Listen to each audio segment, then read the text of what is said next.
Friends, तो एक बार फिर से स्वागत है आपका आपके अपने यूट्यूब चैनल में। और हम जो हैं किसकी बात कर रहे थे, बुद्धि के सिद्धांतों की। तो नाउ हम दूसरा जो क्लास है, हमारी दूसरी क्लास स्टार्ट करते हैं। सीक्वेंस में दूसरी नहीं है, सॉरी।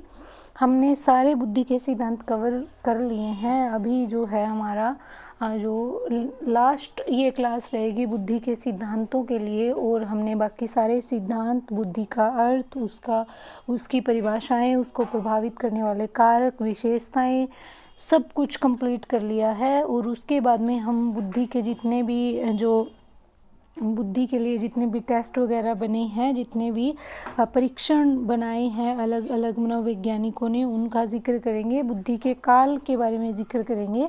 तो आज ये छोटी सी क्लास है, इसके अंदर जो हमारे लेफ्ट बचे हैं 2 सिद्धांत, उनका जिक्र करेंगे।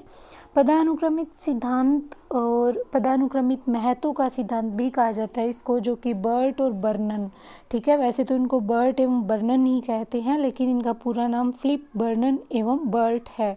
तो इन्होंने दिया था ये, और इन्होंने बुद्धि के 3 कारक बताए थे। बर्ट और बर्नन ने 3 कारक बताए थे, और इन 3 कारकों के अंदर सामान्य, विस्तृत और संकीर्ण कारक बताए थे।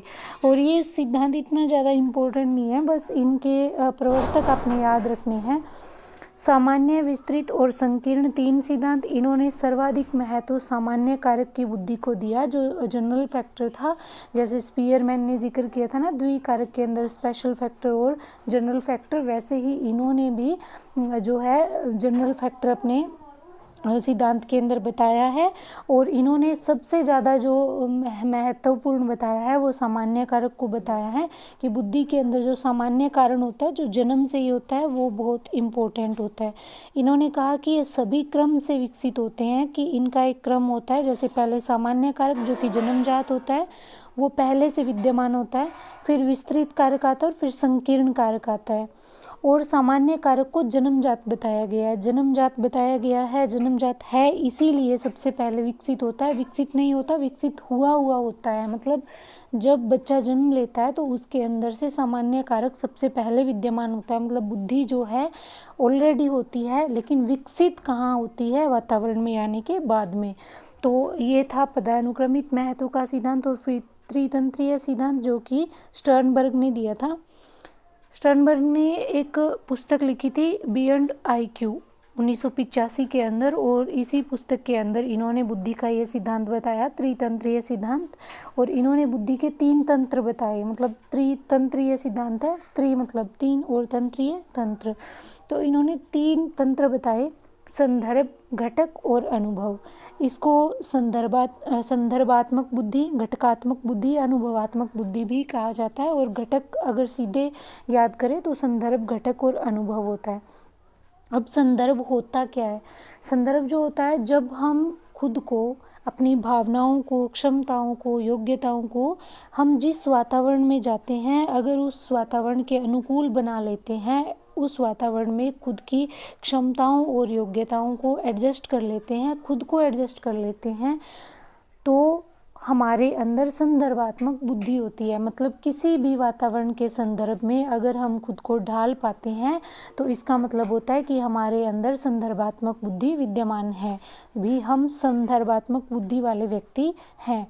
तो जब हम किसी भी वातावरण के संदर्भ में अपनी क्षमताओं को और अपनी योग्यताओं को ढाल लेते हैं, एडजस्ट कर लेते हैं, उस वातावरण में रह पाते हैं, तो हमारे अंदर संदर्भात्मक बुद्धि होती है, या फिर यही संदर्भ कहलाता है। उसके बाद में घटक। घटक क्या होता है? जो व्यक्ति किसी भी वस्तु की जितनी भी विशेषताएं बता पाता है, जितनी योग्यताएं बता पाता है, उसके अंदर घटक बुद्धि होती है। मतलब जो अपसारी चिंतन वाले बच्चे होते हैं ना, जो एक चीज़ के बारे में बहुत सारी तरीके से सोच सकते हैं, जो एक चीज़ को सिर्फ एक ही दिशा में नहीं सोचते। अगर उनसे किसी चीज़ का कारण पूछा जाता है, लॉजिक पूछा जाता है, तो एक चीज़ के वो 1000 लॉजिक बता देते हैं।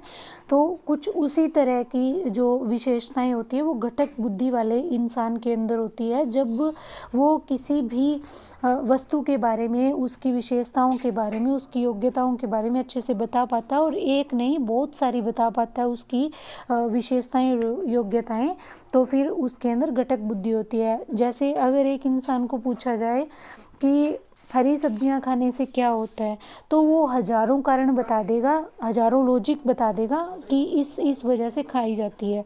उसके बाद में अनुभव क्या होता है? वह बुद्धि जिसमें हम हमारे पूर्व सीखे गए ज्ञान का सर्वाधिक प्रयोग करते हैं।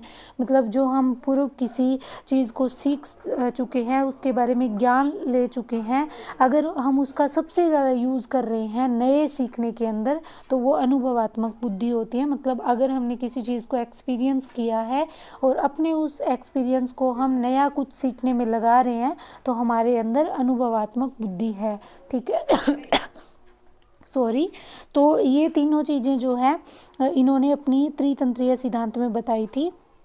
तो तीन के नाम से बहुत सारी बुद्धियां हैं जिनका हम जो है शॉर्ट वीडियो के माध्यम में से पूरा 3 बुद्धियों वाली जितने भी सिद्धांत है ना, त्रिआयामी सिद्धांत है, त्रितंत्रीय सिद्धांत है, त्रिकारकीय सिद्धांत है, त्रिस्तरीय सिद्धांत है, तो ये सभी 4-5 जो है वो कंफ्यूज करते हैं, क्योंकि इनके प्रवर्तक जो है वो अलग अलग हैं और जो नाम है वो एक जैसे प्रतीत होते हैं।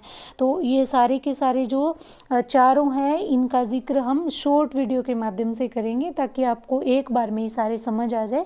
मैं यहाँ उनका जिक्र नहीं करूँगी। तो ये सारे के सारे जो हैं सिद्धांत हमारे कंप्लीट होते हैं। कल से हम बुद्धि के जो काल थे, विनय और विनय से पहले का काल, विनय का काल और विनय के बाद का काल, तो बुद्धि के 3 काल बताए जाते हैं कि बुद्धि के बारे में किस तरह से बुद्धि का विकास हुआ, किस तरीके से मनोवैज्ञानिकों ने उसके बारे में जानकारी दी, परिभाषाएं बताई, सारी चीज़ें, तो उनका हम नेक्स्ट क्लास के अंदर जिक्र करेंगे। और जो बुद्धि वाला जो जितने भी सिद्धांत है उनका मैं एक शॉर्ट वीडियो के माध्यम से आप तक पूरी जो जानकारी है एक बार में ही बताऊंगी। यहाँ पे हम इनका जिक्र नहीं करेंगे। तो मिलते हैं नेक्स्ट वीडियो में, तब तक के लिए वीडियो को शेयर करें, चैनल को सब्सक्राइब करें। Thank you.